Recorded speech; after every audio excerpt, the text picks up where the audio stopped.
فاران پر مصطفیٰ نے کہا چڑھ کے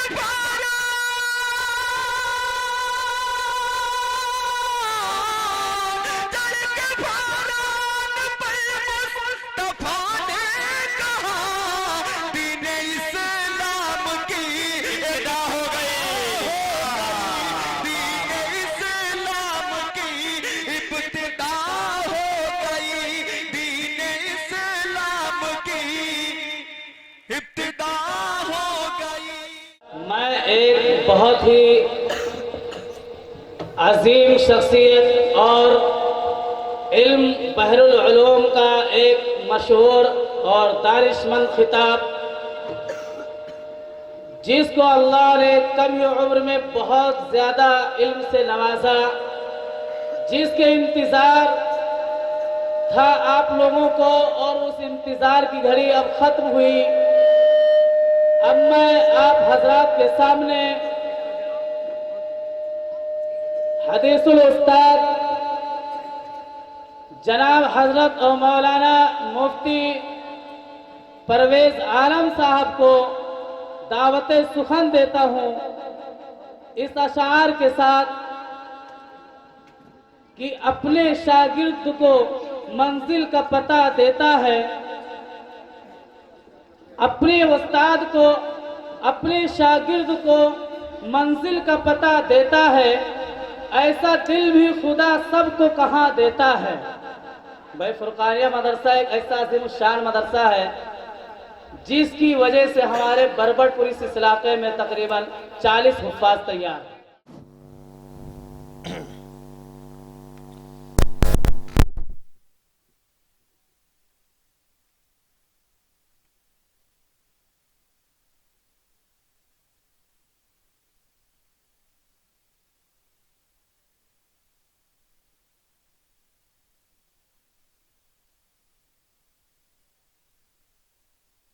ومن يضلل فلا هادي له ونشهد أن لا إله إلا الله وحده لا شريك له ونشهد أن محمدا عبده ورسوله أما بعد فأعوذ بالله من الشيطان الرجيم بسم الله الرحمن الرحيم قل هل يستوي الذين يعلمون والذين لا يعلمون إنما يتذكر أولو الألباب وقال تعالى يمحق الله الربا ويربي الصدقات وقال تعالى الذين يأكلون الربا لا يقومون إلا كما يقوم الذي يتخبطه الشيطان من المس ذلك بأنهم قالوا إنما البيع مثل الربا وأحل الله البيع وحرم الربا صدق الله مولانا العظيم السلام علیکم ورحمۃ اللہ وبرکاتہ درود شریف پڑھ لیں اللہم صلی علی محمد وعلی آل محمد کما صلیت علی ابراہیم وعلی آل ابراہیم انک حمید مجید اللہم بارک علی محمد وعلی آل محمد کما بارکت علی ابراہیم وعلی آل ابراہیم انک حمید مجید یا رب صلی وسلم دائما ابدا علی حبیبک خیر الخلق کلہم سب سے پہلے تو مبارکباد کے مستحق ہیں وہ لوگ جنہوں نے اس مشن کی شروعات کی جن کو یہ بات سوچی کہ اللہ کی عظمت کو بیان کرنے کے لیے رسول اللہ صلی اللہ علیہ وسلم کی سنتوں کا تذکرہ کرنے کے لیے ایک بزم سجنی چاہیے ایک رات نورانی ہونی چاہیے ایسے تمام لوگ مبارکباد کے مستحق ہیں جنہوں نے کوشش کی جنہوں نے محنت کی جنہوں نے پیسے خرچ کیے یا جنہوں نے محبت کی نگاہ سے اس محفل کو دیکھا ایسے تمام لوگ مبارکباد کے مستحق ہیں آج کے اس مادیت کے دور میں اور دنیا پرستی کے دور میں، جبکہ نہ جانے کتنے لوگ ایسے ہیں کہ یہ رات بھی ان کی اللہ کی نافرمانیوں میں گزر رہی ہوگی، کتنے نوجوان ایسے ہیں جن کی یہ رات اللہ اور اس کے رسول کو ناراض کرنے میں کٹ رہی ہوگی، کتنے لوگ ایسے ہیں جو طبلوں کے سامنے تھرک رہے ہوں گے، کتنے لوگ ایسے ہیں جو موبائل انٹرنیٹ کے سامنے بیٹھ کر وہ اپنے گناہوں کی دنیا آباد کر رہے ہوں گے۔ ایسے پرفتن ماحول میں اگر آپ اٹھے ہیں، آپ نے ٹھانا ہے کہ اور آپ نے دنیا کو یہ بتایا ہے کہ ہمارے دل میں اللہ اور اس کے رسول کی محبت ہے، ہم دین اور اسلام کی عظمت کے لیے، ہم قرآن اور حدیث کی محبت کے لیے اب بھی بیدار ہیں، تو یقیناً آپ مبارکباد کے مستحق ہیں۔ میں آپ کو ایک واقعہ بتاؤں، غزوہ بدر میں جب مسلمانوں کی صف ادھر لگ رہی تھی اور دشمنوں کی صف ادھر لگ رہی تھی، عبد الرحمن ابن عوف رضی اللہ تعالیٰ عنہ بیچ میں کھڑے ہیں، ان کے دائیں طرف ایک ننھے صحابی ہیں، بائیں طرف ایک چھوٹے صحابی ہیں۔ عبد الرحمن ابن عوف نے سوچا اپنے دل میں کہ اگر میرے دائیں بائیں کوئی مضبوط لوگ ہوتے تو جب جنگ چھڑے گی، جب تلواروں کی جھنکار سنائی دے گی، جب گھوڑے سے ٹکرائیں گے، جب نیزے سے ٹکرائیں گے، تو کچھ ہمارے آمنے اگل بگل مضبوط لوگ ہوتے تو میرا سہارا بنتے۔ وہ سوچ ہی رہے تھے کہ دائیں طرف کے ایک بچے نے پوچھا کہ چچا جان، آپ ابو جہل کو جانتے ہیں؟ عبد الرحمن ابن عوف نے کہا کہ بھتیجے، ابو جہل کو جانتا تو ہوں، لیکن تم کیا کرو گے؟ انہوں نے سوچا ہوگا کہ معصوم جان ابو جہل جیسا انسان، سردار مکہ والوں کا، دشمنوں کا سردار، یہ کیا کرے گا؟ تو عبد الرحمن ابن عوف رضی اللہ تعالیٰ عنہ نے پوچھا بھتیجے تم اسے کیا کرو گے؟ تو اس معصوم بچے نے جواب دیا کہ چچا جان، میں نے سنا ہے کہ وہ میرے نبی کو گالیاں بکتا ہے، خدا کی قسم اگر میری نگاہوں نے اسے دیکھ لیا تو میں اس سے اس وقت تک جدا نہیں ہوں گا، یا تو میری گردن کٹ جائے گی یا اس کی گردن کٹ جائے گی۔ اس نے پوچھا ہی تھا کہ بائیں طرف والے نے یہی سوال داغا کہ چچا جان کیا تم ابو جہل کو جانتے ہو؟ عبد الرحمن ابن عوف نے کہا کہ ہاں بھتیجے، ابو جہل کو جانتا ہوں، لیکن تم کرو گے کیا؟ تو اس نے کہا کہ چچا جان، میں نے سنا ہے کہ وہ میرے نبی کی شان میں گستاخیاں کرتا ہے، وہ میرے نبی کو برا بھلا کہتا ہے، خدائے وحدہ لا شریک لہ کی قسم اگر میں نے اسے دیکھ لیا تو میں اس وقت تک اس سے جدا نہیں ہو سکتا ہوں کہ یا تو وہ مر جائے یا میں مر جاؤں۔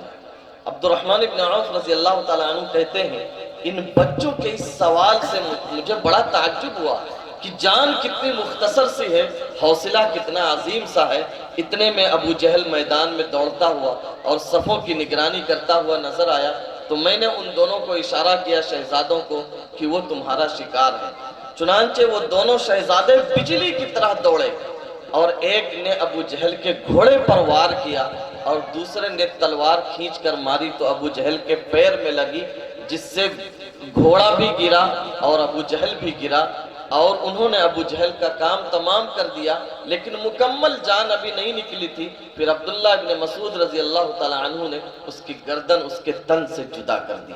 تو یہ ہوتا ہے حوصلہ، کہ جب بچوں کے اندر حوصلہ ہو تو پھر پہاڑ راستے میں رکاوٹ نہیں بن سکتے ہیں، پھر دریا ان کا راستہ نہیں روک سکتی ہیں، پھر آگ ان کے سامنے کوئی مسئلہ نہیں پیدا کر سکتی ہے، پھر دنیا کی تمام سپر پاور طاقتیں ان کا کچھ نہیں بگاڑ سکتی ہیں۔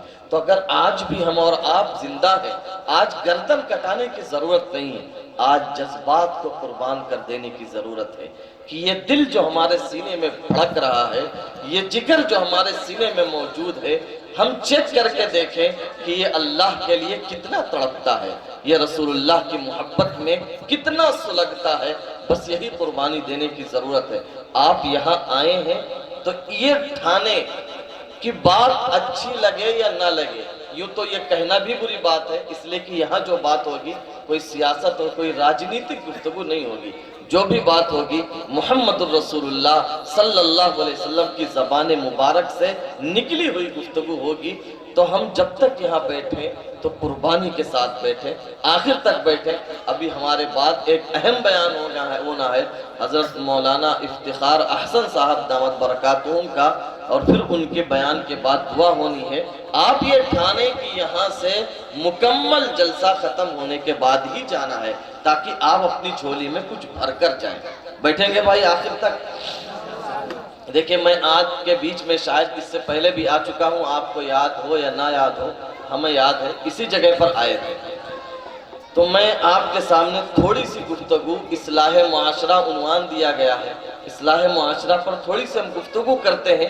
دیکھیں بہت زیادہ چیخ و پکار سے میں آپ کے سامنے گفتگو نہیں ہوگی، ہم سمجھنے کے لیے کچھ ہم کہیں گے، آپ کو نہ سمجھ میں آئے آپ بولیں، اور جب ہمارا بیان نہ اچھا لگے تو ہاتھ اٹھا دینا، میں وہیں سمجھ جاؤں گا کہ نہیں اب بیٹھنے کا ٹائم ہو گیا۔ ٹھیک ہے بھائی؟ دیکھیں ہم سماج کی کچھ برائیوں کو لیتے ہیں۔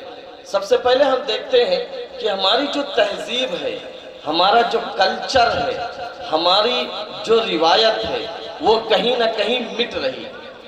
میری ماں اور بہنوں پر میں خصوصی ان کی توجہ چاہوں گا کہ ہماری جو اسلامی تہذیب ہے وہ اپنا دم گھونٹ رہی ہے۔ جیسے آپ ماں اور بہنوں کو اچھی طرح واقفیت ہے، جب آپ بازار میں کپڑا خریدنے کے لیے جاتی ہیں، آپ 5 سال سے اوپر کسی بچی کا کپڑا دیکھیے یا 5 سال سے نیچے کسی بچی کا کپڑا دیکھیے، آپ کو فل آستین کا کپڑا نہیں ملے گا۔ 2500 جوڑا آپ اگر کھول کر دیکھیں گی تو کوئی ایک شاید فل آستین کا مل جائے۔ ہماری تہذیب تھی کہ ہماری مائیں اور بہنیں اور ہماری بچیاں فل آستین کا کپڑا پہنیں، تو غیروں نے یہ حملہ کیا کہ مارکیٹ سے فل آستین کا کپڑا ہی ختم کر دیا۔ ارے آپ کو محسوس ہو رہا ہے یا نہیں؟ ہمیں تو محسوس ہو رہا ہے، شاید آپ کو نہ محسوس ہوتا ہو۔ یہ ہماری اپنی تہذیب تھی، تو ہماری اس تہذیب کو مٹانے کے لیے پوری دنیا تلی ہوئی ہے، لیکن وہ مٹائے گی کہاں؟ یورپ میں، امریکہ میں نہیں، ایمان والے کے آنگن میں مٹائے گی، ہمارے اور آپ کے چھت کے نیچے مٹائے گی، ہمارے اور آپ کے بدن کو استعمال کر کے مٹائے گی، ہمارے اور آپ کے پیسے کو استعمال کر کے۔ جیسے بخاری اور مسلم کی روایت ہے کہ جس گھر میں کتا اور تصویر ہو اس گھر میں رحمت کے فرشتے داخل نہیں ہوتے۔ رسول اللہ صلی اللہ علیہ وسلم سے ایک دن جبریل ملنے کے لیے آئے، آپ کے گھر میں کہیں چھوٹا سا پلہ موجود تھا۔ حضرت جبریل نے انٹری نہیں کی، داخل نہیں ہوئے۔ حضرت جبریل نے نبی صلی اللہ علیہ وسلم سے کہا کہ آپ کے چارپائی کے نیچے پلہ ہے، پہلے اسے نکالیے پھر میں آؤں گا۔ کہ جس گھر میں کتا ہو، جس گھر میں تصویر ہو، اس گھر میں رحمت کے فرشتے نہیں آ سکتے۔ اب ہماری تہذیب دیکھیں، یہ ہماری تہذیب تھی کہ ہماری جو تہذیب تھی اس کا کتوں سے اور تصویر سے، جاندار کی جو تصویریں ہیں جیسے انسان وغیرہ ہے، ان سے کوئی تعلق نہیں تھا۔ لیکن آپ بازار میں چلے جائیے، آپ اگر کوئی ایک کھلونا اٹھا کر دیکھ لیجئے جو بغیر تصویر کے مل جائے، بیٹ اٹھا کر دیکھ لیجئے، گیند اٹھا کر دیکھ لیجئے، گڑیا گڈن تو ہے ہی، آپ کھلونا کیا ملے گا؟ آپ کو کتا ملے گا، آپ کو ٹیڈی بیئر ملے گا، آپ کو جو ہے خرگوش ملے گا، آپ کو اس طرح کی تصویر والے کھلونے ملیں گے۔ آپ کہاں چلے جائیں گے؟ مارکیٹ میں آپ چلے جائیے، بچوں کا کپڑا آپ کھول کر دیکھ لیجئے، 50 جوڑے کھولیں گے، شاید 2 کپڑا ایسا مل جائے جس پر کوئی تصویر نہ بنی ہوئی۔ تو یہ ہماری تہذیب تھی کہ ہمیں جاندار کی تصویر نہیں لینی تھی، اپنے اندر نہیں لانا تھا، لیکن دشمنوں نے کس نے پیار سے داخل کیا کہ ہم پیسہ دے کر اس تصویر کو اپنے گھر لاتے ہیں۔ تو جب ہم تصویر کو لے آئے تو اب اللہ کی رحمت تو وہیں رک جائے گی۔ اسی لیے پہلے اللہ کی رحمت میں دکھا رہا ہوں، سنیے، پہلے ایک باپ کماتا تھا، 11 لڑکے ایک آنگن میں پلتے تھے، صحیح ہے نہیں؟ آج 11 لوگ کماتے ہیں، ایک بوڑھا ماں باپ نہیں پل پاتا۔ کیوں؟ جو رحمت تھی وہ چھن گئی۔ ہماری تہذیب کیا تھی کہ ہم دسترخوان بچھا کر کھائیں گے، ہاتھ سے لقمہ اٹھا کر کھانا کھائیں گے۔ اب آپ مارکیٹ میں جائیں، اب کیا آیا؟ برگر، پیزا، کوک۔ میں نہیں کہتا ہوں کہ یہ چیزیں حرام ہیں، لیکن کھائیں گے کیسے؟ ایسے اٹھا کر کتوں کی طرح۔ ہماری تہذیب کا گلا گھونٹ دیا گیا۔ میں نہیں کہہ رہا ہوں کہ وہ کھانا حرام ہے، لیکن ہماری تہذیب تو نہیں ہے۔ ہاتھ سے کھانے کا ہمیں تھا، اب کیا ہمیں دے دیا گیا؟ کانٹا دے دیا گیا، چمچ ہمیں دے دیا گیا۔ آپ شادی میں چلے جائیں، ہمیں اب کھڑے ہو کر کھانے پر مجبور کر دیا گیا. تو ہماری جو ایک سنسکرتی تھی، ہماری جو ایک روایت تھی، ہماری جو تہذیب تھی، وہ دنیا نے ہم سے چھین لی. جیسے ہمارے نبی نے کہا تھا، اور بخاری کی روایت ہے، آپ صلی اللہ علیہ وسلم قبرستان کے پاس سے گزرے تو پتہ چلا کہ 2 مردوں کو عذاب ہو رہا ہے. تو آپ صلی اللہ علیہ وسلم نے وہاں ایک تازی ٹہنی توڑی اور گاڑ دی کہ جب تک یہ ہری رہے گی تو ان کو عذاب نہیں ہوگا. صحابہ نے پوچھا، اللہ کے نبی، ان کو عذاب کیوں ہو رہا ہے؟ تو آپ صلی اللہ علیہ وسلم نے فرمایا، انہوں نے کوئی بہت بڑا اتیاچار نہیں کیا. ایک آدمی پیشاب کی چھینٹوں سے نہیں بچتا تھا اور دوسرا آدمی چنگل خوری کرتا تھا، ایک کی بات دوسرے سے لگا دیا کرتا تھا، اس لیے قبر میں ان کو عذاب ہو رہا ہے. تو گویا کہ پیشاب کی چھینٹوں سے بچنا اتنا ضروری تھا. لیکن اب دنیا نے جو سسٹم کھڑا کیا اس میں ہم بھی کھڑے ہیں کہ کھڑے ہو کر پیشاب کریں گے، کھڑے ہو کر پاخانہ کریں گے. یہاں تک کہ اب عورتوں کے لیے بھی ایسا سسٹم بنا دیا گیا کہ عورتیں بھی مجبور ہیں کھڑے ہو کر پیشاب کرنے پر. اور یہ صرف اسلام دھرم میں نہیں تھا، یہ بھائی بیٹھے ہیں بہت سارے لوگ ہیں، آپ ہندو دھرم میں پوچھ لیجئے، ان کے یہاں تو پیشاب کرنے کے بعد ہاتھ کو دھونا تھا، نہیں مل رہا ہے تو سناتن دھرم کے مطابق مٹی سے رگڑنا تھا، صاف کرنا تھا. آپ برتن پر اس وقت تک پانی نہیں لگا سکتے. لیکن اب ہندو ہو یا مسلمان، سکھ ہو یا عیسائی، کھڑے ہو کر پیشاب کیا، چین اوپر کی چلا گیا. تو ہماری جو سنسکرتی تھی ویسٹ نے اسے چھین لیا، مغرب نے اسے چھین لیا، امریکہ کی تہذیب نے اسے چھین لیا. تو میں یہ کہہ رہا ہوں کہ ہم جو سکڑتے جا رہے ہیں وہ اپنی تہذیب کے اعتبار سے سکڑتے جا رہے ہیں. ہماری تہذیب دنیا چھینتی جا رہی ہے. جیسے ہمارے نبی کی ایک سنت تھی کہ جب پانی پیو تو 3 سانس میں پیو. یہ جو آگے جو ہمارا جو گردہ ہے وہ فلٹر کر رہا ہے، یا جو پوری اندر اللہ نے ایک مشین بیٹھا رکھی ہے تو اس کے اوپر ایک دم سے گھڑ گھڑ کر پی کے بوجھ مت ڈالو. اب لوگوں کو سمجھ میں آ رہا ہے جب کڈنیاں زیادہ فیل ہو رہی تھی تو آپ صلی اللہ علیہ وسلم نے فرمایا تھا چوز کر پانی پیو، کم سے کم 3 سانس میں پیو. یہ نہیں کہ ایک جگ پینا ہے تو 3 ہی سانس میں پی ڈالو، کم سے کم 3 سانس میں پیو، زیادہ سے زیادہ جتنے کی ضرورت ہو اتنے کو پیو. تو جب پانی آپ چوز کر پیئیں گے، دھیرے دھیرے پیئیں گے، تو آپ کے جسم کا، آپ کے باڈی کا جو پارٹ ہے وہ کوئی ناکارہ نہیں ہوگا، وہ مرے گا نہیں، اس پر غلط اثر نہیں آئے گا. لیکن اب دنیا نے ایک تہذیب بنا دی کہ آپ کو کھڑے کھڑے پینا ہے، آپ کو کھڑے کچھ بھی، آپ کوک لے لیجئے، پانی لے لیجئے، چائے لے لیجئے، اور ساتھ ساتھ کیا ہے، بایاں ہاتھ پینا ہے. اسلام نے یہ کہا تھا کہ چونکہ یہ ہاتھ جو ہے اچھا کام کرنے کے لیے، اور یہ ہاتھ ہم چونکہ گندگی وغیرہ اس سے صاف کرتے ہیں تو کھانے پینے کا استعمال اس سے ہونا چاہیے. یہ آدمی کا جو آدمی کا نیچر ہے وہ بھی اسے پسند کرتا ہے کہ بھائی ابھی ہم استنجا کر کے آ رہے ہیں اس ہاتھ سے تو کھانا آپ کھا لیں اس ہاتھ سے. لیکن اب ہم دنیا نے جو تہذیب پیش کی کہ دونوں ہاتھ کا امتیاز ختم کر دیا، فرق ختم کر دیا، تو کہیں نہ کہیں ہماری تہذیب، ہماری روایت، ہماری سنسکرتی جو ہے وہ مٹ رہی ہے. اور اس مٹانے کے پیچھے کیا ہے؟ دیکھیے، جب ہمارے اوپر کسی اور کی تہذیب، کسی اور کا کلچر اور کسی اور کا علم، کسی اور کا فن حاوی ہو جائے گا تو ہم جس کا علم لیں گے، جس کا ایجوکیشن لیں گے، ہم جس سے تعلیم حاصل کریں گے، اس کی سنسکرتی بھی ہمارے اوپر چھاتی جائے گی. جیسے مثال کے طور پر ہماری جو پیچھے عورتیں بیٹھی ہیں جن کی عمر 30 یا 40 سال ہوگی، وہ خود بتائیں گی کہ جب یہ بچپن میں تھی اگر اذان کے لیے مائک بھی کھٹکھٹاتا تھا تو 5 سال کی بچی بھی اپنے سر کو ڈھک لیتی تھی تاکہ جب اللہ کا نام لیا جائے تو اس کا سر کھلا ہوا نہ رہے. اور گاؤں کا کوئی ایک بوڑھا، چاہے ہندو ہو چاہے مسلمان، اگر نکل جاتا تھا تو داڑھی والے کو دیکھ کر مسلمان تو مسلمان، غیر مسلم عورتیں اپنے سر پر پلو رکھ لیتی تھی. اور اگر کوئی ہندو دھرم کا آدمی آ جاتا تھا تو مسلمان عورتیں اسے پردہ کرتی تھی. کیوں؟ یہ ہماری تہذیب تھی. اب ہوا کیا؟ ایک بات اگر برا نہ مانے، ہماری ماں اور بہنیں، پہلے بھی اذان ہوتی تھی جب آپ کا بچپنا تھا، اب بھی اذان ہوتی تھی. پہلے بھی مائک سے اسی اللہ کا نام لیا جاتا تھا، آج بھی مائک سے اسی اللہ کا نام لیا جاتا تھا. تو کیا پہلے کا اسلام کچھ اور تھا، آج کا اسلام کچھ اور ہے؟ کہ پہلے کا اسلام یہ تھا کہ اللہ کا نام سن کر سر ڈھک لیا کرتے تھے، اور آج اذان پہ اذانیں ہو رہی ہیں لیکن ہماری ماں اور بہنوں کو کوئی فرق نہیں پڑتا. یہ بتائیے کہ آج ہماری مسلم شادیوں کو اگر کوئی باہر سے آنے والا دیکھ کر کیا یہ بتا سکتا ہے کہ یہ ایک ایمان والے کی شادی ہے؟ ہم نے جو ننگاپن کا ثبوت اپنی شادیوں میں پیش کیا ہے کہ خدا کی پناہ اگر ایک برقع اوڑھ کر عورت شادی میں آ جاتی ہے تو بیچاری جھجک محسوس کرتی ہے کہ میں کیوں برقع اوڑھ کر آ گئی، یہاں تو ساری ننگی۔ حالانکہ ہونا یہ چاہیے تھا کہ اگر دو چار بے پردہ آ جاتی تو ان کو شرم محسوس ہونی چاہیے تھی کہ میں کیوں بے پردہ آ گئی، یہاں تو سب پردہ والی۔ تو ماحول کتنا پلٹ گیا۔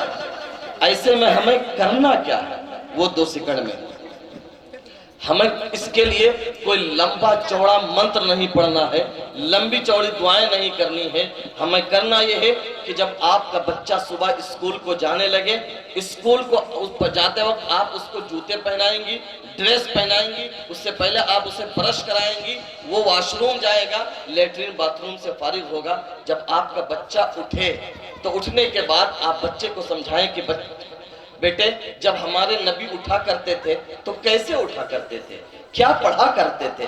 اٹھنے کے بعد ہمارے نبی پہلے اپنی آنکھوں کو ملا کرتے تھے تاکہ میل کچیل صاف ہو جائے، اور اٹھنے کے بعد برتن میں ہاتھ ڈالنے سے پہلے ہمارے نبی اپنے ہاتھوں کو دھل لیا کرتے تھے کہ کہیں جسم میں پھوڑا پھنسی ہو، زہر نکل آیا ہو اور ہاتھ سے انہیں کھجلا دیا ہو، اگر پانی میں لگائیں گے تو سارے پانی میں زہر پھیل جائے گا۔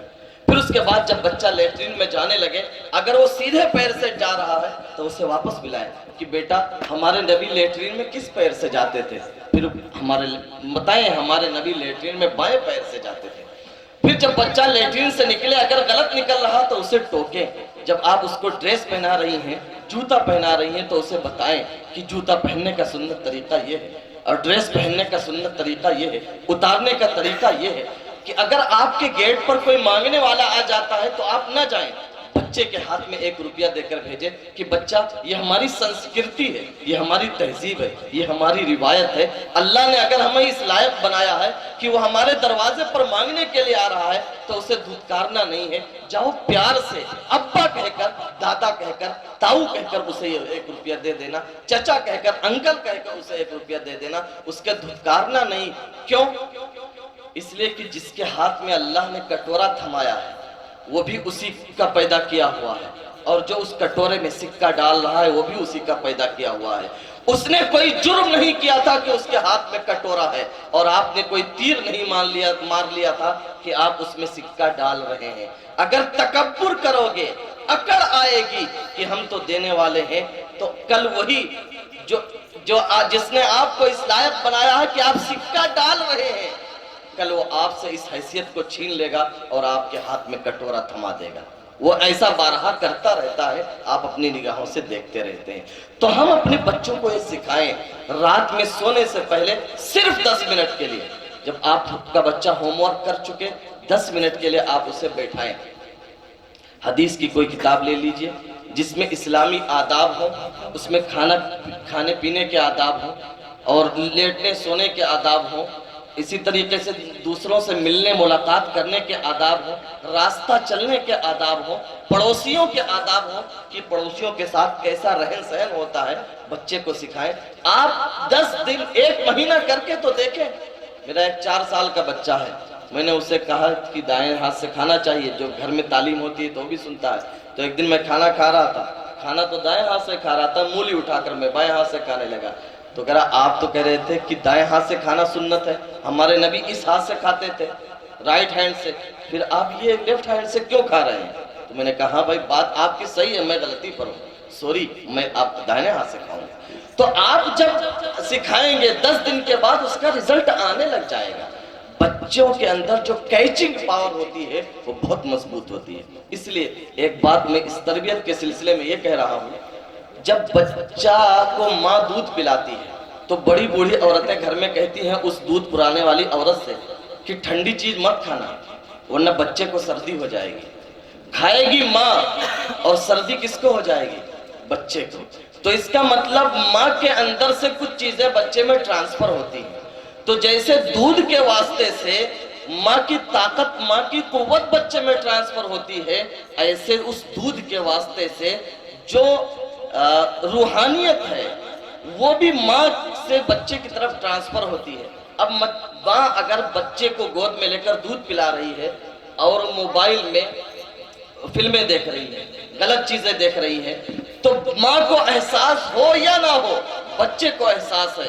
جیسے دودھ ٹرانسفر ہو رہا ہے، دودھ کے ساتھ یہ غلط رویہ بھی بچے کے سینے میں ٹرانسفر ہو رہا ہے۔ ماں اگر بچے کو موبائل تھما کر گھر کا کام کاج کر رہی ہے، تو ماں نے اگر اس پر دھیان نہیں دی، اس پر توجہ نہیں دی کہ لگے رہنے دو، کم سے کم چھٹکارا ملا ہے، گپ شپ کرنے دو، تو آپ یقین مانیے جیسے بچے نے آپ کا دودھ پیا تھا، اسے قوت ملے تھی، یہ بچہ اس موبائل کے ذریعے سے آپ اس کا احساس بھی نہیں کریں گی، وہ بدیوں کو لے گا، برائیوں کو لے گا اور غلط سلط باتوں کو سیکھے گا، اور غیر محسوس طریقے پر آپ دیکھیں گے کہ بچہ کے اندر منتقل ہو رہا ہے۔ یہی وجہ ہے کہ جب باپ گھر میں گالیاں بہت دیتا ہے تو آٹومیٹکلی بچہ باہر نکل کر گالی دیتا ہے۔ اگر کوئی تنہائی میں پوچھ لے پیار سے ایک ٹافی دے کر کہ بیٹے یہ گالیاں کیوں دیتے ہو تم، کس نے سکھائی ہیں تمہیں، تو وہی کہے گا کہ باپ ابا دیتے ہیں گھر میں، اس لیے میں نے بھی سن لیا۔ تو اس لیے اگر بچے کی تربیت کرنا ہے تو پورے گھر کو ستت رہنا ہوگا، پورے گھر کو چوکنا ہوگا۔ جاپان کی ایک کتاب میں پڑھ رہا تھا، اردو میں چھپی ہے، تو وہ کہتے ہیں کہ ہم جاپانی لوگ ایک آدمی کی تربیت کرنے کے لیے پوری کمیونٹی ایکٹیو رہتی ہے۔ کہ دیکھیں اگر انہوں نے پھر ایک مثال لکھی کہ اگر رات کے 12 بج رہے ہیں، جب بھی ہمارے جاپان میں کوئی سگنل کو نہیں توڑتا، وجہ کیا ہے؟ وجہ یہ ہے، اس میں یہ بات لکھی تھی کہ اگر اس 12 بجے رات میں کوئی سگنل توڑ رہا ہے اور کوئی بچہ گھر کی کھڑکی سے دیکھ رہا ہے، تو بچپن سے اس کے دل میں یہ بات بیٹھ جائے گی کہ سگنل توڑنا بری بات نہیں ہے، جبھی تو انکل توڑ رہے ہیں۔ تو اس لیے وہ کہتے ہیں کہ ہم ایک بچے کو تربیت دینے کے لیے پورا سماج، پوری کمیونٹی، پورا گھرانہ ایکٹیو رہتا ہے کہ کہیں وہ غلط نہ سیکھیں۔ تو اگر ہم چاہتے ہیں کہ ہمارے بچے اچھے سنسکار سیکھیں، ہمارے بچوں کی عادتیں اچھی ہوں، وہ پڑوسیوں کے ساتھ اچھے ہوں، وہ ہمارے ایک اچھا انسان بنے، مسلمان ہو، غیر مسلم ہو، ہندو ہو، سکھ ہو، عیسائی ہو، کسی کے ساتھ بھی وہ گڈ بیہیویئر کرنے والے بنے، تو ضروری ہے کہ ہر گھر کا ہر فرد یہ سوچے کہ ہمارے آنگن میں ایک بچہ ہے، اگر ہم غلط رویہ اپنائیں گے تو پھر جانے نہ جانے میں وہ بچہ بھی غلط ہو جائے گا۔ تو اگر یہ کریں گے تب تو معاشرے کی اصلاح ہوگی۔ ایک بات یہ تو میں تہذیب کے حوالے سے کہی کہ ہمارا کلچر ٹوٹ رہا ہے، اسے بچانے کی فکر کیجیے، اور یہ ذمہ داری ہماری ماؤں کے کندھوں پر زیادہ ہے۔ دوسری بات، جو ہمارے سماج میں ایک چیز رائج ہے اسے نہیں ہونی چاہیے تھی، اور یہ باتیں سب سماج میں ہیں، یعنی جو مسلم معاشرہ ہے اس میں بھی، غیر مسلم معاشرہ ہے اس میں بھی۔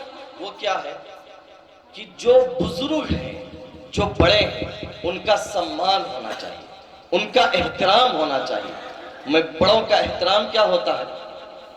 ایک دن ہمارے نبی صلی اللہ علیہ وسلم مجلس میں بیٹھے تھے، سامنے صحابہ بیٹھے تھے، ایک بوڑھے عمر کے صحابی آ رہے تھے، وہ نبی صلی اللہ علیہ وسلم کے پاس آنا چاہ رہے تھے، لیکن سامنے رش تھا، بھیڑ تھی، ان کو راستہ ملنے میں تھوڑی سی دیر ہو گئی۔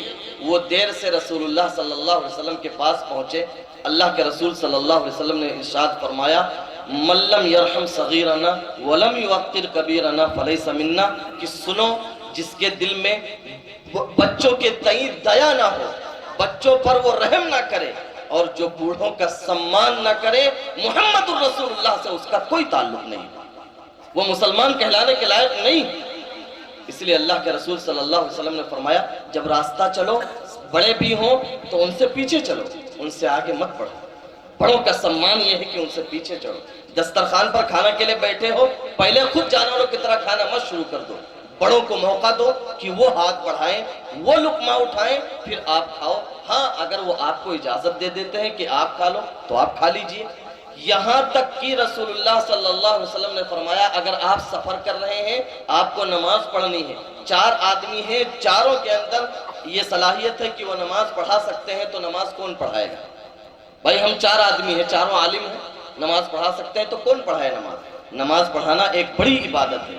تو اللہ کے رسول صلی اللہ علیہ وسلم نے فرمایا کہ دیکھو کس کی عمر زیادہ ہے، جس کی عمر زیادہ ہو اس کو آگے امامت میں کھڑا کر دو، کہ وہی اس لائق ہے کہ اس کے پیچھے رہا جائے۔ لیکن ہمارے یہاں سماج کیا ہم یہ سوچتے ہیں کہ جس کی داڑھی سفید ہو گئی، بال سفید ہو گیا، وہ بیچارہ بیوقوف ہے، وہ اس نئے یگ کے بارے میں کچھ نہیں جانتا ہے، نئی جنریشن کے بارے میں کچھ نہیں جانتا ہے، اس کے بال دھوپ میں نہیں سفید ہوئے، اس کے پاس بہت تجربات ہیں۔ ہم جو سوچ رہے ہیں نا کہ وہ غلط ہے یا ان کو کچھ نہیں معلوم، یہی ہماری جہالت کی سب سے بڑی دلیل ہے کہ ہم جاہل ہیں، ہمیں کچھ نہیں آتا جاتا۔ اللہ کے حبیب صلی اللہ علیہ وسلم نے ارشاد فرمایا کہ جس نے 3 آدمیوں کا سمان کیا اس نے اللہ کا سمان کیا۔ ایک تو وہ انسان، وہ بادشاہ جو انصاف کرتا ہے، ظلم سے نفرت کرتا ہے، اس کا احترام کرو۔ دوسرے وہ حافظ قرآن جو قرآن کو صحیح پڑھتا ہے، اس میں زیادتی نہیں کرتا اور کمی نہیں کرتا ہے، اس کے احکامات کو صحیح بتاتا ہے۔ اور تیسرا وہ بوڑھا انسان جس کی عمر بڑھاپے کو پہنچ گئی ہو، جس کے بال سفید ہو گئے ہوں، اگر کوئی اس کا اکرام کرتا ہے، کوئی اس کو عزت دیتا ہے، گویا کہ اس نے پالنہار کو عزت دی، اس نے اللہ کو عزت دی۔ اچھا اب یہ آپ اندازہ لگائیے کہ جس دھرم نے عام بوڑھوں کو، چاہے وہ ہندو ہو چاہے مسلم ہو، چاہے سکھ ہو چاہے عیسائی ہو، اتنا سمان دیا ہو، اگر اس کے اپنے ماں باپ بڑھاپے کو پہنچ جائیں تو اس کو سمان نہیں سکھائے گا۔ تو سنیے، اگر ماں باپ بڑھاپے کو پہنچ جائیں، خاص طور پر نئی جنریشن میں آپ سے کچھ کہنا چاہتا ہوں، اللہ کرے کہ میری بات آپ کے دل کو لگ جائے اور میں آپ کو سمجھا لے جاؤں۔ دیکھیں، جب ماں باپ بوڑھے ہو جاتے ہیں تو نوجوان بیٹے کے دل میں یہ بات ہوتی ہے کہ یار ہم ان کو پال کر کریں گے کیا؟ ان کے پاس صرف کھانے والے ہاتھ ہیں، اب کھلانے والے ہاتھ نہیں، یہ صرف لے سکتے ہیں، دے نہیں سکتے ہیں، ان کے دوا میں لگ ہی سکتا ہے، یہ کچھ ریٹرن نہیں کر سکتے ہیں۔ اس لیے نئی نسل یہ سوچتی ہے کہ یار اب بوڑھے اماں ابا کتنے جلدی سک جائیں، ماں کی بھی دوا لانی ہے، باپ کھانستا ہے، اس کی بیڑی بھی دیکھنی ہے، اس کا تمباکو بھی دیکھنا ہے، تو اس لیے ہر نئی نسل کی دل میں یہ تمنا ہوتی ہے کہ یہ کہ جلدی سے مر جائے، چلا جائے یہاں سے۔ یہی وجہ ہے کہ ویسٹ میں جو اولڈ ہوم کی جو بنیاد پڑی، اسی لیے پڑی کہ بھائی یہ نئی نسل سوچتی ہے بوڑھے ہمارے کس کام کے، ہمیں کما نہیں سکتے، کما کر دے نہیں سکتے ہیں، ہمارا کھا ہی سکتے ہیں، تو جا کر انہیں اولڈ ہاؤس میں ڈال دو، وہیں پلتے رہیں گے۔ اسلام نے ایک جملے میں اس مسئلے کو حل کیا، ایک سنٹنس میں اسلام نے کہا کہ سنو، انما ترزقون وتنصرون بضعفائکم، ان بوڑھوں کو پھالتو مت سمجھو، تمہیں جو اللہ کی طرف سے رزق دیا جاتا ہے، تمہیں جو روزی ملتی ہے، تمہاری جو مدد کی جاتی ہے، یہ ان بوڑھوں کی وجہ سے مدد کی جاتی ہے۔ میں اسے سمجھاتا ہوں، ترک دیتا ہوں، آپ سمجھیے۔ جب میرے ماں باپ زندہ تھے، وہ بھی مر گئے، اللہ ان کی مغفرت فرمائے، مان لیجئے ماں کی دوا آتی تھی 2000 کی، باپ کی دوا آتی تھی 4000 کی، تو یہ 4000 ہو گئے دوا کے، 4000 اور 6000 ہو گئے دوا کے، 4000 اور مان لیجئے 10000 میں اپنے ماں باپ پر مہینے میں لگاتا تھا۔ جب ہمارے ماں باپ یا آپ میں سے جن کے بھی ماں باپ کا انتقال ہو گیا، کوئی ایک آدمی یہ بتا دے کہ ماں باپ کی زندگی میں جو پیسے میں ماں باپ کی دوا پر لگایا کرتا تھا، وہ پیسے اب بچ رہے ہیں اور میری جیب میں، کوئی بتا سکتا ہے؟ نہیں۔ کیوں؟ اس لیے کہ وہ انہی کی برکت سے آئے تھے، جب وہ قبر میں چلے گئے وہ برکت بھی چلی گئی۔ تو اسلام نے کہا اس میں تمہارا کوئی کمال نہیں، وہ جو بڑھاپے کو پہنچے ہیں، اللہ ان کی رحمت سے تمہیں دے رہا ہے، تمہارا پیٹ جو بھر رہا ہے، وہ تمہارے گھر میں کھاٹ پر جو کھانستا ہوا بوڑھا پڑا ہوا ہے، اس کی وجہ سے پڑ رہا ہے، اس کی وجہ سے تمہارا پیٹ بھر رہا ہے۔ اچھا، دوسری طرف ہر بوڑھا انسان کی یہ خواہش ہوتی ہے کہ اس کا اکرام کیا جائے، اس کو عزت دی جائے، اس کا سمان کیا جائے۔ دیکھیں، بچہ کے ساتھ بھی ہمدردی ہونی چاہیے، لیکن بچہ کیا معلوم، اسے بچے کے ساتھ آپ کیسا بھی بیہیویئر کریں گے، اس کو کوئی ہوش نہیں ہے۔ اور کہتے ہیں بوڑھا بھی دوسرا بچہ ہی ہوتا ہے، لیکن بچے اور بوڑھے میں فرق یہ ہے کہ بوڑھا 60 سال 70 سال دیکھ چکا ہے، جوانی کے بہترین دن اپنی اولاد پر وہ خرچ کر چکا ہے، اور ان تمام محنتوں کے نتیجے میں بوڑھے کے دل میں صرف ایک خواہش ہے کہ میری اولاد مجھے عزت دے، دھتکارے نہ، مجھے دھکا نہ دے، مجھے ابے تبے سے نہ پکارے، دوسروں کے سامنے مجھے ذلیل نہ کرے، مجھ سے بلند آواز سے بات نہ کرے۔ ہر بوڑھے کی یہی خواہش ہے۔ ہر بوڑھی ماں، ہر بوڑھا باپ بھوکا رہ لے گا، لیکن بیٹا اگر اینٹ کر بولے تو اسے بہت تکلیف ہوگی کہ آج ہمارا بھیا جو ہے اب ہمیں بہت دکھ دی نا. ارے ہے ایسی بات یا نہیں؟ تو ہر بوڑھے ماں باپ کی خواہش ہوتی ہے کہ مجھے سمان ملے. اسلام نے بوڑھے ماں باپ کے بارے میں کہا، 6 حکم بتائے ہیں. اسلام نے کہا وَقَضَى رَبُّكَ أَلَّا تَعْبُدُوا إِلَّا إِيَّاهُ وَبِالْوَالِدَيْنِ إِحْسَانًا إِمَّا يَبْلُغَنَّ عِندَكَ الْكِبَرَ أَحَدُهُمَا أَوْ كِلَاهُمَا فَلَا تَقُل لَّهُمَا اُفٍّ. قرآن کہتا ہے کہ اگر تمہارے بوڑھے ماں باپ دونوں یا ماں باپ میں سے کوئی ایک بڑھاپے کو پہنچ جائے تو ان کو اف تک مت کہو. گالی تو بہت دور کی بات ہے، بلند آواز سے بات کرنا تو بہت دور کی بات ہے. یہ جو ہم کہتے ہیں نا اپنی زبان میں اوہ یار ابا کیا کہہ رہے ہو، یہ کہنا بھی حرام ہے. جیسے ہمارے دھرم میں کتا اور سور کھانا حرام ہے، ایسے ماں باپ کو اف کہنا بھی حرام ہے. یہ ہمارے دوسرے رب ہے دھرتی پر، انہی نے ہمیں پیدا کیا ہے. تو اس لیے قرآن نے کہا اف کہنا بھی حرام ہے. وَلَا تَنْهَرْهُمَا. قرآن نے دوسرا حکم سنایا، انہیں جھڑکو مت. وہ بات غلط کہہ رہے ہیں، خاموش ہو جاؤ، نگاہیں نیچی کر لو، ہاں ابا ہو جائے گا. آپ کو معلوم ہے کہ ابا غلط کہہ رہے ہیں، لیکن تھوڑی دیر بات رکھ لینے میں کیا حرج ہے؟ بوڑھا 2 منٹ کے لیے جی جائے گا، آپ بات رکھ لینے میں کیا حرج ہے؟ تو وَلَا تَنْهَرْهُمَا وَقُلْ لَهُمَا قَوْلًا كَرِيمًا. جب بھی بات کرو تو میٹھی بات کرو کہ باپ کے کلیجے کو ٹھنڈک پہنچ جائے. وَاخْفِضْ لَهُمَا جَنَاحَ الذُّلِّ. اور بوڑھے ماں باپ کے بارے میں ایک حکم یہ کہا گیا کہ اپنے آپ کو بوڑھے ماں باپ کے سامنے سرنڈر کر دو. تمہارا کوئی وجود نہیں رہا بوڑھے ماں باپ کے سامنے. پھر قرآن آگے کہتا ہے یہ سب کہہ کر بھی تم ماتا اور پتا کا حق ادا نہیں کر سکتے. پھر کیا کرنا ہے؟ پھر اپنے رب سے دعا کرنا ہے رب ارحمہما کما ربیانی صغیرا، کہ اللہ بچپن میں انہوں نے ہماری تربیت دی تھی، ہم ان کی خدمت کر کے بھی ان کا حق ادا نہیں کر سکتے، اس لیے ان کی مغفرت فرما دینا، ان پر رحم فرما دینا اور ان کے اوپر اپنی رحمت کی برسات کر دینا. دیکھیں ماں باپ دونوں کا حق ہے، لیکن ماں کا حق 3 ہے، باپ کا 1 ہے. ماں کے 3 درجے ہیں، ماں کے اوپر 3 مرحلے آتے ہیں. ایک مرحلہ وہ آتا ہے جب ماں بچے کو 9 مہینہ اپنے پیٹ میں رکھتی ہے. دوسرا مرحلہ وہ آتا ہے جب ماں تکلیف سہ کر بچے کو جنتی ہے. تیسرا مرحلہ وہ آتا ہے جب ماں دودھ کی شکل میں اپنا خون پلاتی ہے. اس لیے اسلام نے ماں کو 3 درجے دیے ہیں، باپ کو 1 درجہ دیا. ایک صاحب یمن سے آئے، اپنی ماں کو کندھوں پر بیٹھائے ہوئے تھے. کعبہ کا طواف کیا، حج عمرہ کیا. عمرہ کرنے کے بعد دیکھا کہ کچھ لوگ بیٹھے ہیں، لوگ ان سے مسئلے مسائل پوچھ رہے ہیں. پتہ چلا کہ یہ اللہ کے رسول کے صحابی عبداللہ ابن عمر رضی اللہ تعالیٰ عنہ ہیں. تو یہ بھی چلے گئے ان سے مسئلہ پوچھنے کے لیے. مسئلہ کیا پوچھا ہے وہ سنیے. انہوں نے مسئلہ پوچھا کہ مجھے مسئلہ بتائیے کہ میں یمن سے آیا ہوں، عرب کا نہیں ہوں، یمن سے آیا ہوں. میں نے اپنی ماں کو کندھے پر بیٹھا کر طواف کرایا ہے. ارأیت ان جزیتھا، کیا میں نے اپنی ماں کا حق ادا کر دیا؟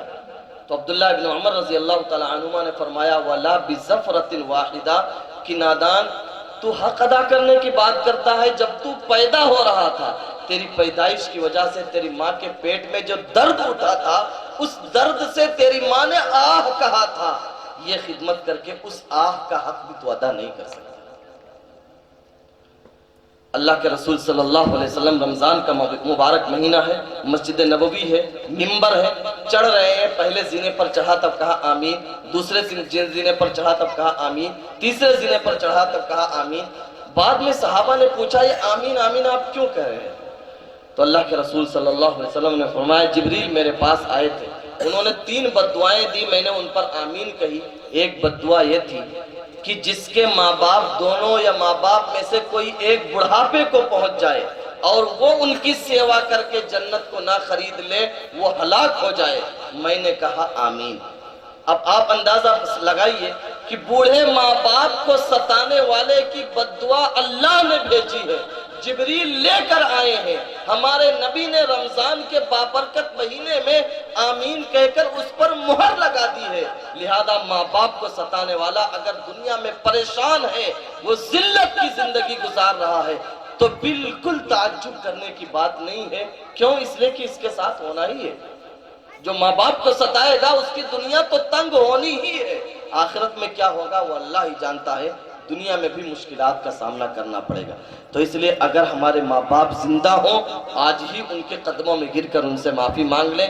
اس دنیا سے جا چکے ہیں تو آسان طریقہ یہ ہے کہ اللہ سے معافی مانگیں, ان کے درجات کی بلندی کی دعا کریں, اور آپ کو اللہ نے پیسے دیے ہیں تو ان کی طرف سے خیرات کریں, صدقہ کریں, نیک کام کریں کہ اس کا ثواب ان کی روح کو پہنچ جائے. اور جو دنیا میں ان کے دوست احباب تھے ان کے ساتھ اچھا بیہیویئر, اچھا سلوک کریں. آٹومیٹکلی آپ کے باپ کی روح کو اس سے سکون ملتی رہے گی, سکون ملتا رہے گا. آپ کی ماں کی روح کو اس سے سکون ملتا رہے گا. کریں گے بھائی؟ تو یہ معاشرے میں ہے بڑوں کا سمان گرتا جا رہا ہے. اس لیے میں نے یہ بات کی, شاید اس سے پہلے بھی میں ماں کے سلسلے میں بات کہہ چکا ہوں, لیکن یہ ضروری تھا اس لیے کہا. ایک تیسری بات جو ہماری نئی نسل جا رہی ہے وہ ہے نشہ. نشہ کی طرف اس وقت دیکھو مسلم سماج کی ایک سب سے بڑی کمزوری ہے کہ جب یہ بمبئی سے سعودی سے کما کر لائے گا تو پھر جس وقت یہ محلے میں آتا ہے, گاؤں میں آتا ہے, اس وقت نئی جینس ہوگی, نئی ٹی شرٹ ہوگی, ہیٹ بھی نہیں ہوگی, چشمہ بھی نہیں ہوگا, آئی فون کا سیمبل بھی ہوگا, پھر سگریٹ دھواں چلیں گے, تمباکو چلیں گے, اور اچھا کما کر لایا ہے تو بیئر چلے گی. پھر اس کے بعد جب جانا ہوگا تو ادھار لے کر ٹکٹ لے کر چلا جائے گا. یہ ایک عام مسلم معاشرہ ہے, مسلم سماج ہے. اس لیے ہم کچھ نہیں کر پاتے ہیں. ہم جو کما رہے ہیں وہ نشوں میں لگا رہے ہیں. آج کسی بھی گاؤں میں, کسی بھی محلے میں چلے جائیے, جس کے نبی نے یہ کہا تھا کہ شراب پینے والا جنت میں داخل نہیں ہوگا. جس وقت آدمی شراب پیتا ہے اور اس وقت اس کی موت آ جاتی ہے تو وہ ایمان کی حالت میں نہیں مرا ہے. جب آدمی شراب کی بوتل کو تھامتا ہے, چاہے اس کا نام بدل دیا جائے, چاہے اس کو آپ وائن کہہ لو, چاہے آپ بیئر کہہ لو, سادی بیئر کہہ لو, ٹھنڈی بیئر کہہ لو, جب آدمی شراب کی بوتل تھامتا ہے تو ایمان سینے سے نکل کر اوپر چلا جاتا ہے. اگر اسی حال میں وہ مر گیا تو پھر اسے مسلمانوں کے قبرستان میں دفنانا نہیں چاہیے. یہ تو دنیا کا دستور ہے, ہم دفنائیں گے, لیکن یہ بغیر ایمان کے اس دنیا سے جو گیا ہے. جس دھرم نے یہ کہا ہو کہ شراب پینے کے بعد 40 دن تک اس کی فرض نماز قبول نہیں ہوتی ہے, آج اس کا نوجوان نشے میں دھت ہے. آج اگر دیکھ لیں, جیسے میں ایک بات کہوں گا, میں محسوس ہو رہا ہمارے غیر مسلم بھائی بھی بیٹھے ہیں, برا نہ لگے تو ایک بات کہوں, آپ کسی اگر بیف کی چکن کی دکان پر چلے جائیں, مٹن کی دکان پر چلے جائیں بڑے شہروں میں, تو یہ کیوں مہنگا ہوا؟ کیوں؟ اس لیے کہ ہمارے ہندو بھائی بھی بہت شوق سے کھاتے ہیں. لیکن کسی شراب کی دکان پر چلے جائیے, شراب کیوں مہنگی ہوئی؟ کیوں؟ اس لیے کہ میاں بھائی بہت شوق سے پیتے ہیں, اس لیے انہوں نے شراب کو مہنگی کی. گانجا کی ویلو بڑھی کیوں؟ ان میاں بھائی کی وجہ سے. آج ہمارا نوجوان شراب کے نشے میں دھت ہے. جب آپ نشہ کریں گے آپ اپنے ماں باپ کو پہچانیں گے, آپ اپنے رشتوں کا احترام کریں گے. آپ کو تو سماج سے بائیکاٹ کر دیا گیا, آپ نے تو اپنے اوپر لعنت کر لی. قرآن کی زبان میں سب سے گاڑھا لفظ ہے لعنت, یعنی اللہ کی رحمت سے دوری. جب بندہ شراب اپنے منہ پہ لگاتا ہے تو پھر اللہ کی اس پر لعنت برستی ہے. ایسے شخص پر اللہ کی لعنت ہے. اس لیے آپ اندازہ لگا لیں, جس کو ایک بار نشے کی عادت لگ گئی اس نے کمایا بہت کچھ, لیکن کبھی اس کو پورا نہیں ہوا, کبھی اس کے گھر میں برکت نہیں ہوئی. کہاں سے برکت ہوگی؟ تو اللہ کی لعنت کو بلا رہا ہے, اللہ کی رحمت کہاں سے آئے گی؟ تو اس لیے ہمیں, اگر ہم اللہ کرے کوئی نہ ہو اس نشے میں, اس مرض میں اگر کوئی ہے تو آج ہی اللہ سے سچی توبہ کرنی چاہیے کہ اب موت تک کبھی بھی اپنے ہاتھوں میں شراب کی یا نشے کی باٹل آنے نہیں دیں گے. کیونکہ جو دنیا میں شراب پیے گا تو ہماری میتھالوجی کے مطابق جب وہ مرے گا تو اسے جنت کی شراب نہیں ملے گی, یعنی وہ جنت میں نہیں جائے گا. اچھا, اور ایسے نشہ والے سمجھتے نہیں ہیں, وہ سمجھ رہے ہیں کہ یہ ہمارے وی آئی پی ہونے کا ایک ثبوت ہے, لیکن شاید آپ کو معلوم نہیں کہ آپ کے اس نشہ کی عادت سے آپ کی ماں کتنی ٹوٹی ہوئی ہے, آپ کا باپ کتنا پریشان ہے, آپ کی بیوی گھٹ گھٹ کر زندگی گزارتی ہے. آپ بتا رہے ہو کہ فلاں جگہ ظلم ہو رہا ہے, اس نے اس کو مار دیا. ہم دن میں 10 بار اپنی بیوی کو مارتے ہیں، دن میں 100 بار اپنے بچوں پر ظلم کرتے ہیں، دن میں 50 بار اپنے ماں باپ کا دل دکھاتے ہیں، یہ نشہ کر کے۔ ہم ظلم نہیں کر رہے ہیں، ہم اتیاچار نہیں کر رہے ہیں، باہر ہو وہی ظلم ہے، ہمارے چھتوں کے نیچے ہو وہ ظلم نہیں ہے، یہ بھی ظلم ہے۔ کہنا تھا اور بہت کچھ، لیکن ہمارا ٹائم ختم ہو رہا ہے، 10 منٹ صرف ہے۔ 10 منٹ میں ایک بات کی، اگر سماج میں کوئی بھی برائی ہے اس کی جڑ کیا ہے؟ یہ تو بہت کچھ کہی جا سکتی ہیں باتیں، ایک جملے میں اگر کوئی بات کہی جا سکتی ہے تو سماج کی ساری برائیوں کی جڑ ہے جہالت۔ سماج کی ساری برائیوں کی جڑ ہے جہالت، نہ پڑھنا، نہ لکھنا، جانکار نہ ہونا، یہ سب سے بڑا ظلم ہے۔ آپ کو معلوم ہے کہ ہمارے دھرم کی جو گائیڈ بک ہے قرآن، اس کا جو پہلا لفظ ہی اللہ کی طرف سے اترا وہ اقرا تھا، یعنی پڑھو۔ پھر دوسری آیت قلم کے تعلق سے آئی، تو ہمارے دھرم کی شروعات ہی تعلیم سے ہوئی تھی، لکھنے پڑھنے سے ہوئی تھی، لیکن مسلمان ہی سب سے پیچھے۔ ایمان کے بعد آپ بخاری کھولے، مولانا حضرات بیٹھے ہیں، مسلم کھولے، ایمان کے بعد اگر کوئی کتاب علماء لکھتے ہیں تو اس کو لکھتے ہیں کتاب العلم، یعنی ایمان کے بعد سب سے بڑا رتبہ اگر ہے تو وہ علم کا ہے، ایجوکیشن کا ہے، وہ تعلیم کا ہے۔ ایک مثال میں آپ کو سمجھاتا ہوں، رسول اللہ صلی اللہ علیہ وسلم نے ایک مثال دی، اور شاید اس سے پیاری کوئی مثال نہیں ہو سکتی ہے۔ آپ صلی اللہ علیہ وسلم نے فرمایا، ایک آدمی کو بہت منت اور سماجت سے ایک لڑکا پیدا ہوا، وہ اسے بے پناہ پیار کرتا ہے۔ آپ اندازہ لگا سکتے ہیں کہ ایک ہی لڑکا ہو تو کتنی محبت ہوگی، اتفاق سے وہ ایک دن غائب ہو جائے۔ آپ نے سارے جتن کر لیے، ہر کوشش کر لی، جو کچھ آپ سے ہو سکتا تھا سب کر لیا، آپ کا وہ لڑکا نہیں ملا۔ آپ کو کتنا غم ہوگا، کتنی تکلیف ہوگی، اور آپ اندر سے کتنے ٹوٹ چکے ہوں گے۔ پھر اس کے بعد کوئی آپ کو بتائے کہ فلاں شہر میں آپ کا وہ بچہ موجود ہے، تو آپ کو پہلے یقین نہیں آئے گا، لیکن آپ جائیں گے، جب سامنے اپنے بچے کو دیکھیں گے تو آپ خوشی سے روئیں گے۔ آپ کی آنکھیں کچھ نہیں دیکھ پائیں گی، آپ کی زبان کچھ نہیں بول پائے گی، صرف آپ اپنے بچے کو دیکھ کر روئیں گے۔ کیوں؟ آپ کی سب سے محبوب چیز، آپ کا سب سے محبوب سامان گم ہو گیا تھا، اب آپ نے اسے پا لیا ہے، تو اس لیے خوشی کے آنسو ہیں۔ رسول اللہ صلی اللہ علیہ وسلم نے فرمایا، الکلمۃ الحکمۃ ضالۃ المؤمن فحیث وجدہا احق بہا۔ ایسے علم کی بات، تعلیم کی بات، ایجوکیشن کی ایک بات اگر کہیں ملتی ہے تو ایمان والے کو اس سے اتنی ہی خوشی ہونی چاہیے جتنی خوشی لڑکے کے ملنے پر ہوئی تھی، اور وہ یہ سمجھے کہ یہ تو ہماری چیز تھی جو گم ہو گئی تھی، یہ ہمارا سامان تھا جسے ہم نے کھو دیا تھا۔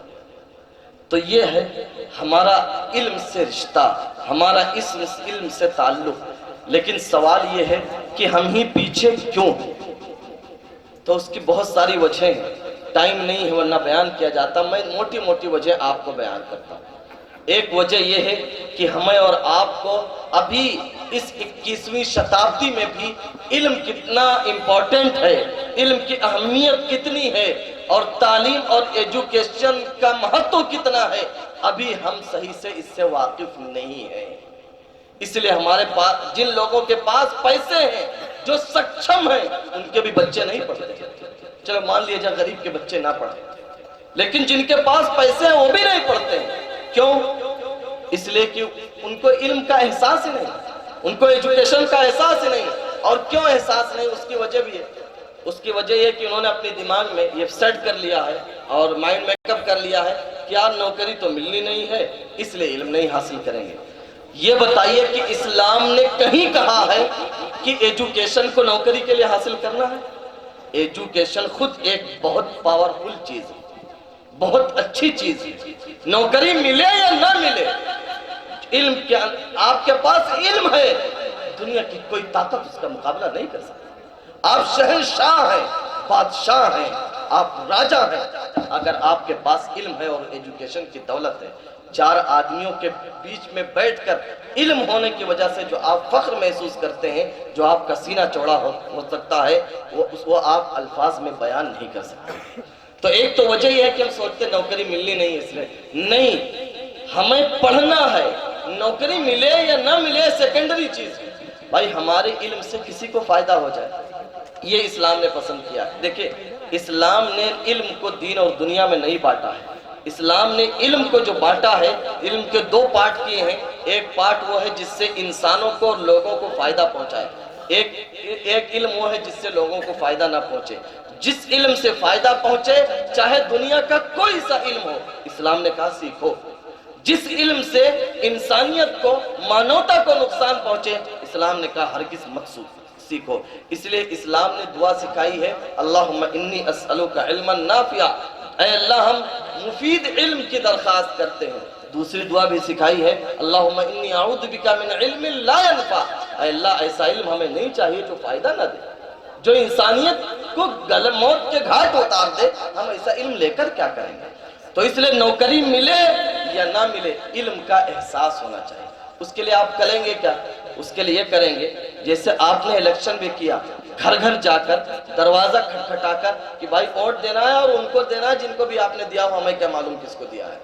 آپ نے کہا ووٹ نہیں دو گے نام کٹ جائے گا اور تم وہاں چلے جاؤ گے، این آر سی آ جائے گا، تمہارا نام ہی ختم ہو جائے گا۔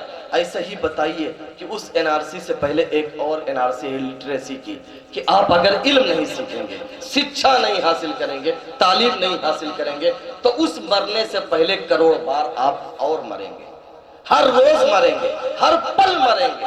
مثال کے طور پر آپ کے پیر میں جو ہے وہ اسکریچ کا جوتا ہے، آپ بہت اچھی جنس مفتی کے پہنے ہوئے ہیں، آپ کے شرٹ بھی بہت اچھی ہے، آپ کے آنکھ پر چشمہ بھی بہت اچھا ہے، آپ ایک تھانے پر چلے گئے، آپ نے شکایت کی، تھانے دار نے قلم اور کاغذ آگے کر دیا کہ جو آپ کہہ رہے ہیں وہ لکھ کر دے دیجئے، آپ کا بھیا آپ لکھ دیجئے، بھیا آپ لکھ دیجئے۔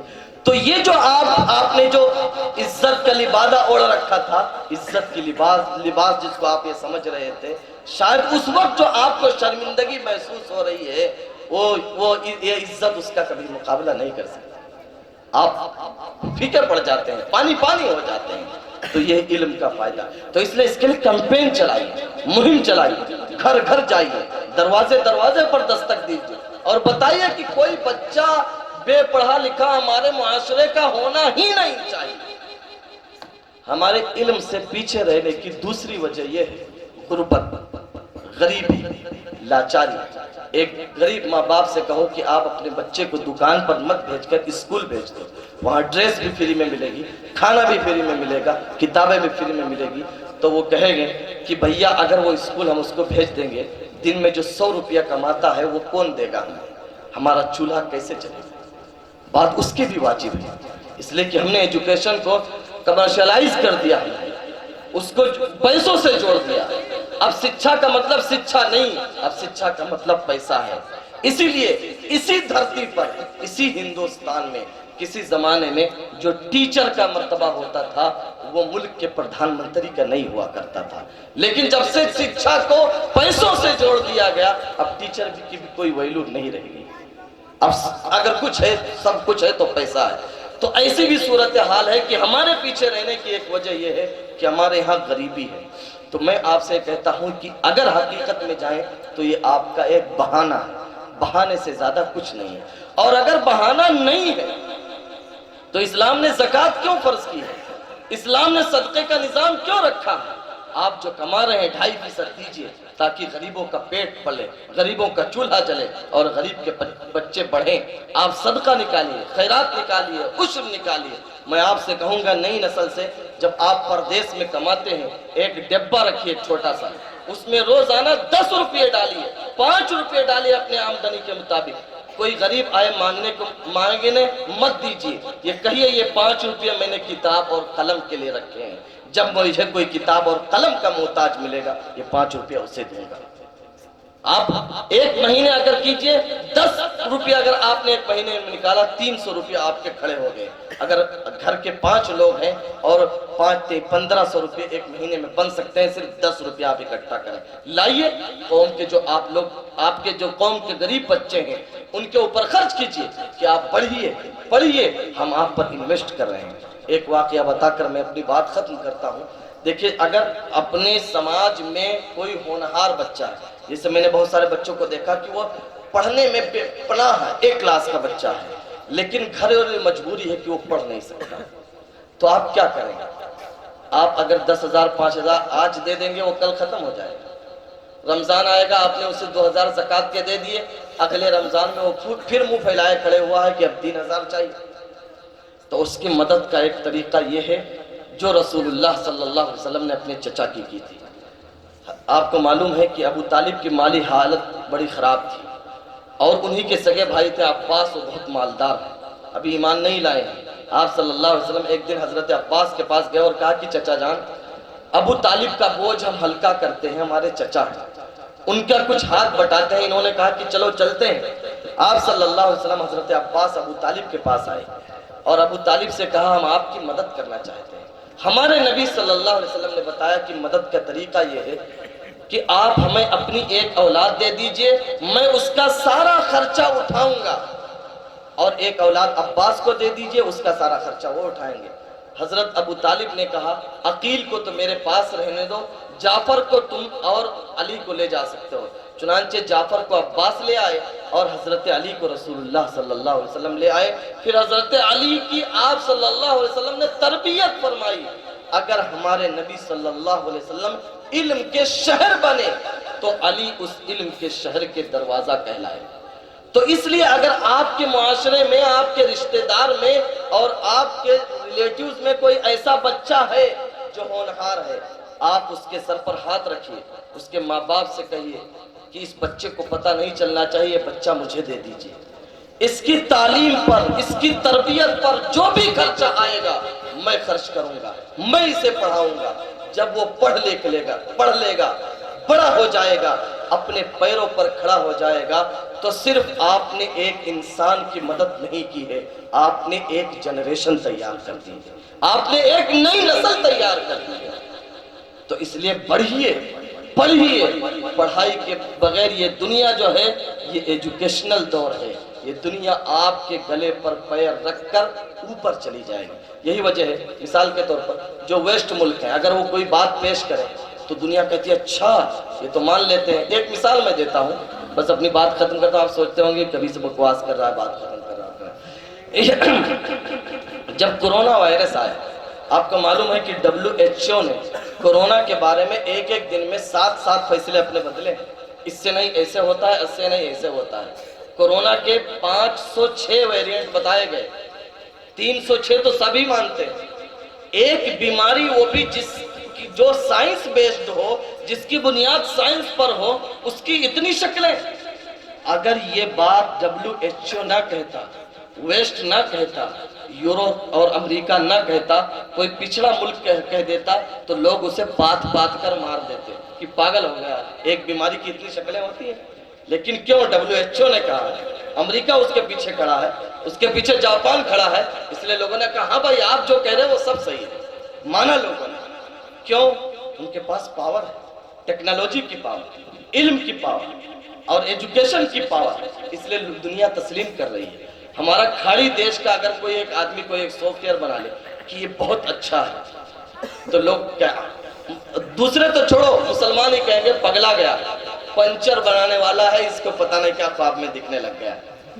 لیکن جب اسی کو فیس بک جو ہے جسٹیفائی کر دے، جب اسی کو مائکروسافٹ مان لے، جب ایپل اس کی تصدیق کر دے، گوگل اس کا ایڈ کر دے، تو ہم کہتے ہیں اچھا یہ تو بڑا آدمی ہے، اپنا ہی آدمی تھا، ہمیں پتہ ہی نہیں چلا۔ پتہ جب بھی چلا تھا لیکن ذہن میں غلامی کا کیڑا جو گھوم رہا تھا اس نے ماننے نہیں دیا تھا۔ تو علم ہے، علم اپنے کو منوا کر رہے گا، چاہے دنیا کا کتنا پچھڑا ہوا ویکتی کیوں نہ ہو، لیکن جب اس کے سینے میں ایجوکیشن آئے گا، جو اس کے سینے میں علم آئے گا، جب تعلیم کی دولت آئے گی تو وہ اپنے آپ کو منوائے گا۔ اور آپ مانتے ہیں یہ جملہ ہم بارہا کہتے ہیں، اب تو بھائی عزت اور ذلت پیسوں سے جڑی ہوئی ہے، جو پیسہ ہے جس کے پاس اسی کا سمان ہے، ایسا نہیں ہے۔ آج بھی آپ یہ ماننے پر مجبور ہوں گے جو ایجوکیشن کے اعتبار سے ریچ ہے دنیا میں اس سے مالدار کوئی نہیں ہے، جو تعلیمی اعتبار سے مضبوط ہے دنیا میں اس سے زیادہ مضبوط کوئی نہیں ہے۔ آپ لوگوں کے جسموں سے نہیں ذہنوں سے کھیلتے ہیں. لوگ اپنا جسم تھکاتے ہیں، آپ اپنا ایک قلم چلاتے ہیں. اس سے بڑا پاور، اس سے بڑی طاقت کیا ہو سکتی ہے؟ تو اس لیے اپنے بچوں کو پڑھائیے. کون سی پڑھائی پڑھائیں گے؟ وہ پڑھائی جو انسانیت کے لیے مفید ہو، مانوتا کے لیے نفع بخش ہو، جو ہیومنٹی کے لیے مفید ہو. آپ اسے دین سکھائیے، آپ اسے دنیا سکھائیے، آپ اسے رسول اللہ صلی اللہ علیہ وسلم کی سنتوں پر چلنے والا بنائیے. ایک اچھا پکا سچا سپاہی بنائیے کہ غیر مسلم بھی دیکھے تو کہہ دے کہ یہ محمد کا ماننے والا ہے صلی اللہ علیہ وسلم. یہ جھوٹ نہیں بول سکتا، یہ وعدہ خلافی نہیں کر سکتا، یہ امانت میں خیال نہیں کر سکتا. آج کیا ماحول ہے؟ الٹا. غیر مسلم بھائی ہمارے کہتے ہیں ارے اس سے ملا جی سے معاملہ مت کرنا، لے کر دوبارہ دے گا نہیں. ایسا لے گا کہ پھر دوبارہ نظر نہیں آئے گا. شہروں میں چلے جاؤ، رکشہ والا مسلم محلے میں آنے کے لیے تیار نہیں. کیوں؟ یار جھک جھک کرتا ہے، 20 روپیہ طے کرتا ہے، دروازے پر جا کر کہتا ہے 10 ہی لے لو. کوئی گھر دینے کے لیے تیار نہیں. کیوں؟ یار گھر لے لیتا ہے، چھوڑنے کے لیے تیار نہیں. اس کے یہاں بات کا زبان کی کوئی ویلو ہی نہیں. تو اس لیے آپ اپنے آپ کو ایسا بنائیے کہ ملک کا ہر شہری دیکھنے والا دور سے آپ کو پہچان لے کہ یہ محمد الرسول اللہ صلی اللہ علیہ وسلم کا غلام ہے. اللہ ہمیں کہیں سنی باتوں پر عمل کی توفیق فرمائے، عطا فرمائے، اور کمیوں کوتاہیوں سے درگزر فرمائے. وما علینا الا البلاغ.